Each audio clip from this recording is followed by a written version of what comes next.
What's going on, guys? Wayne here, and welcome to another episode of Assassin's Creed 4 Black Flag Wishlist. Thank you very much, Cesare. You're a twat, and I've got something very funny just for you at the end of this video. Well, I find it absolutely hilarious. Anyway, yes, welcome to Assassin's Creed 4 Black Flag Wishlist. As you can tell by the gameplay, we are playing Brotherhood in the Pizza map mission. Right at the end, it's basically the mission where you hunt down and kill Cesare and finish him off. And it's a great mission. It's one of my favourites in Assassin's Creed Brotherhood. And I brought this one to you basically to talk about the combat, because that's what we're going to talk about today, the combat and weapon systems. Now, since Brotherhood, when they brought in the free flow combat system, it's the opinion on it has been trifling mixed at best. I mean, some absolutely love it, some hate it, and some feel Ubisoft just haven't been able to balance it right. Personally, in Brotherhood going into Revelations, yeah, it was a bit out of place. Well, not out of place, it just didn't work as well as I had hoped. But going into AC3, and obviously because it's running on the Anvil Next engine, and the AI of the NPCs is a lot more threatening and a lot more responsive, the combat system is a lot better in AC3, and to be honest, I think it's brilliant in AC3, whereas in Brotherhood and Revelations, yeah, it was a bit lacking. So going into AC4, what can they do to improve the combat? Well, clearly, the AI, for starters, tweak the free flow combat system and add more to it. I mean, previously, one of the developers said that they were teased at this idea of this execution system, this mark and execute system, similar to what you see in Splinter Cell Conviction, where you get to lock on your target and then you can execute up to 4 in sequence with your pistols. Yeah, it sounds fun, but what if you are able to tie that into the combat system? It's like, if you look at the multiplayer, you obviously you have kill streaks. Any kind of multiplayer has kill streaks. So when you kill people, then when you kill X amount of people, you activate that kill streak. I propose that they do something similar with Assassin's Creed 4, where you can still have the free flow combat system and refine it and polish it a bit more, so the animations from one kill to the next flow a lot more conveniently, rather than having a little jerk in the character model, which I see a few times in AC3, and it's actually quite distracting. But still, if you have a reward system for the kill streaks, where, say, you have a plethora of enemies coming after you, all different kinds of archetypes, from the regular ones to the brutes to the heralds and all this kind of stuff. So you got axes, spears, cutlasses, you know, boarding axes, all these plethora of weapons that you find pirates and seafarers having on board their ships. They come after you, and obviously you start killing. You do the kill streak. You do the chain combos, 1, 2, 3. So you get to 4, 5, 6. You can activate your kill streak, which can kill multiple characters. Kind of like the same the two-man counter kills. Two-man counter sequences where in AC3, where you get the really cool dual animations where, like, you kill 2 people with your hidden blades and all the rest of it. Think that, but bigger, and it's a badass kill streak, where you see Edward just go nuts, whether it be with his pistols, doing cool angle shooting, or going nuts with his hidden blade, or with his dual swords.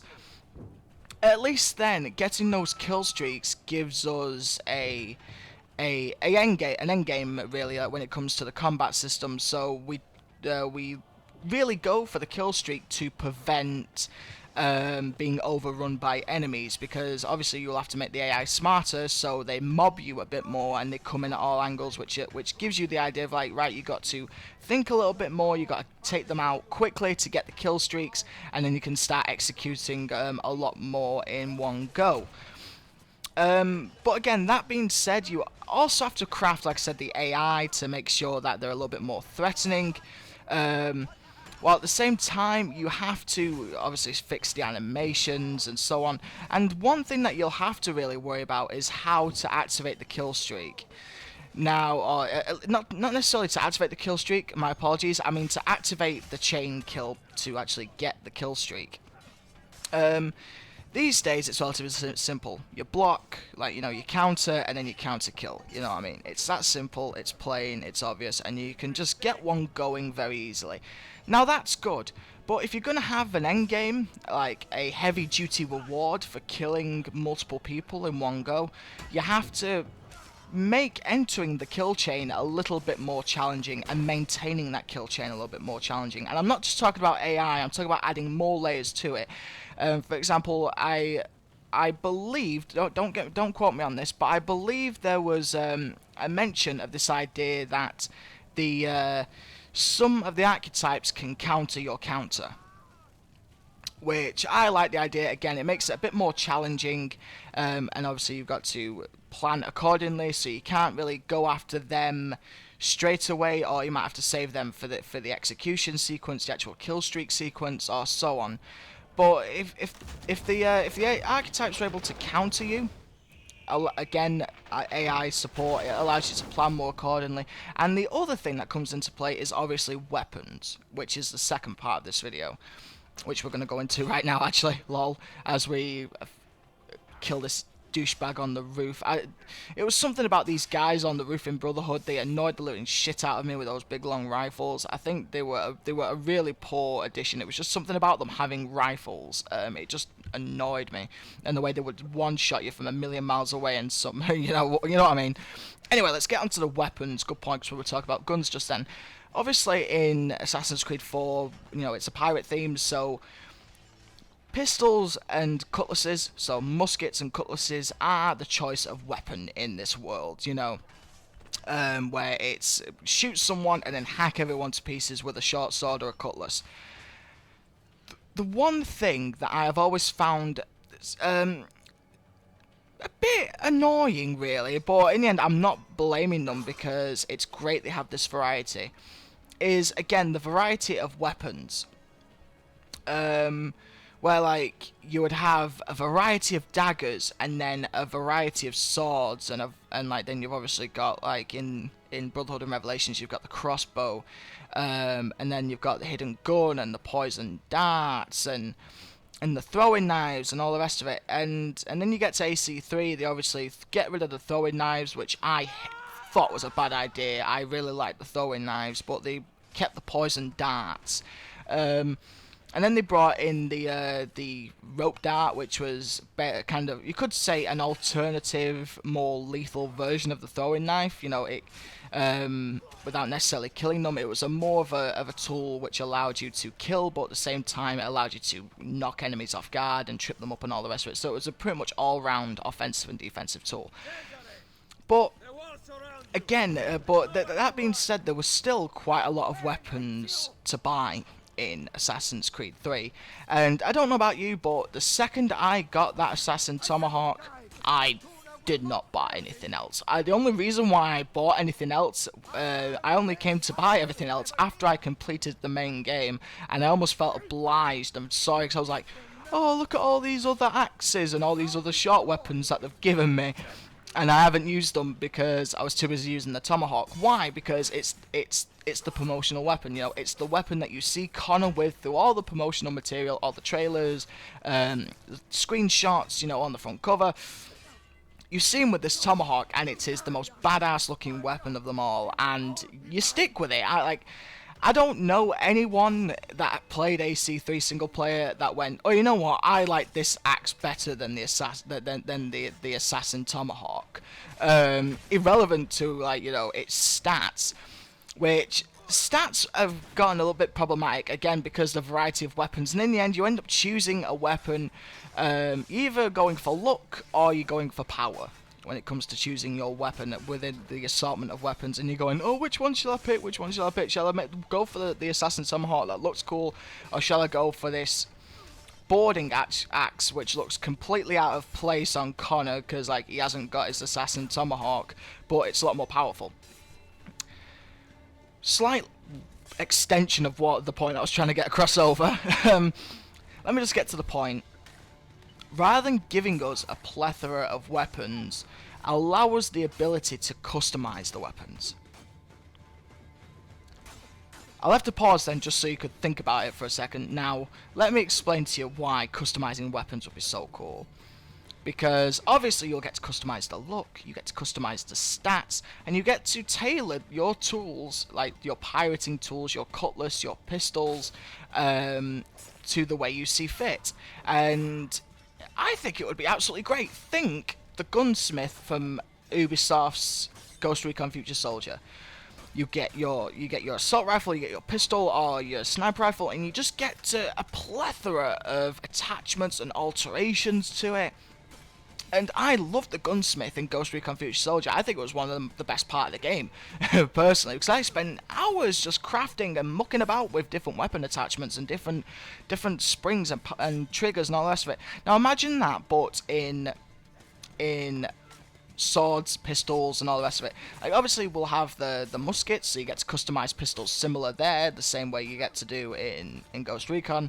You know, so you get to choose the length of the barrel to be more accurate. You get to choose your hilt, for handling and reloading speed and all that sort of stuff. Rather than just giving us about, I think it was like 9 different pistols at your disposal. 9 or 10 different pistols at your disposal, and yeah, some of them were 4 shooting pistols. Like, yeah, that was great if you had the dual pistol, thing. So you got 4 bullets. But I wanted to customize the look of it as well, and so you get to customize your pistols. What about your swords? Right, where you get to change the way the blade looks. Is it a short blade? Is it a long blade? Is it a cutlass type blade? Is it serrated? You get the look of the hilt. Right, what the hilt? I mean the fucking thing that you hold the sword with. The hilt and the grip, and you get to you could have little things and little trinkets hanging off it. You get to have this kind of hilt which is better for defense, you get this kind of hilt which is better for offense, and you can craft it to your playstyle rather than going, it is a collection of a million swords or a million bloody axes and a million pistols, and then just going, oh god, I'll just pick that one. No, you can get to really play about with it and customize these things so it is your weapons, it is your playstyle.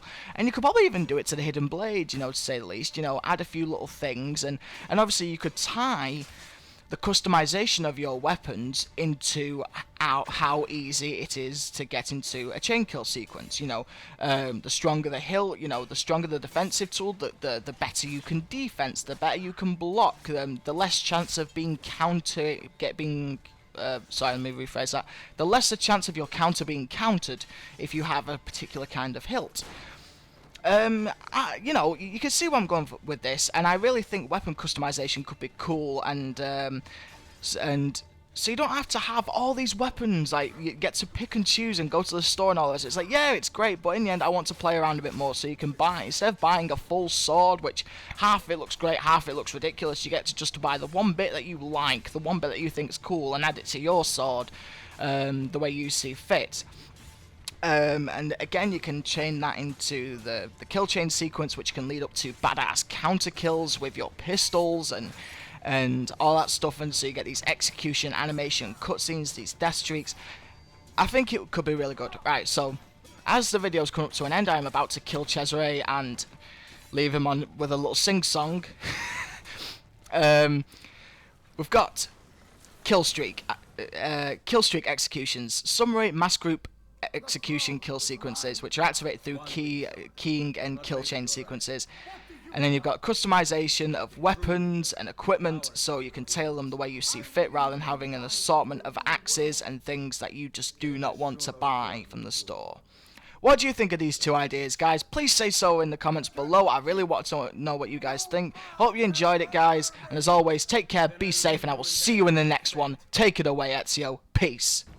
Cesare, oh Cesare, a man of great depravity, believed himself immortal till he had a date with gravity.